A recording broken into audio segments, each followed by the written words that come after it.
এইভাবে চিকেন রান্না করলে বড় থেকে ছোট সবাই বেশি পছন্দ করবে। সিম্পলভাবে চিকেন রোস্ট রান্না। আসসালামু আলাইকুম এভরিওয়ান, সবাই কেমন আছেন?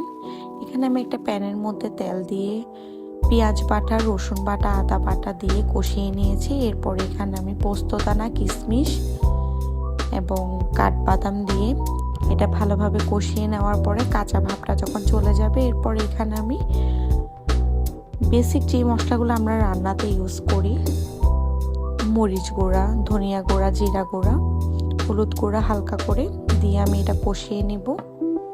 এরপর একটু পানি দিয়ে দিব যাতে মশলাটা পুড়ে না যায়। এরপর ভালোভাবে এটা আমি কষিয়ে নেব একটু টাইম ধরে। এরপর এখানে আমি কাঁচামরিচ দিয়ে দিলাম।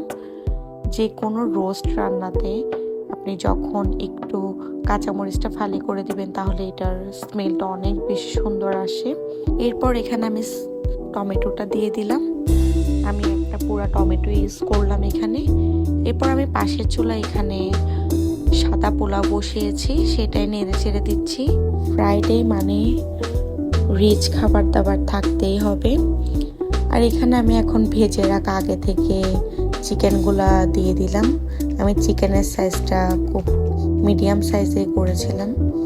এরপর এটা আমি দেওয়ার পরে হালকা কিছু ভেজে রাখা তেল ছিল, এটাও দিয়ে দিচ্ছি, এতে অনেক বেশি মজা হবে। এরপরে এটা আমি নেড়ে ছেড়ে নিব ভালোভাবে।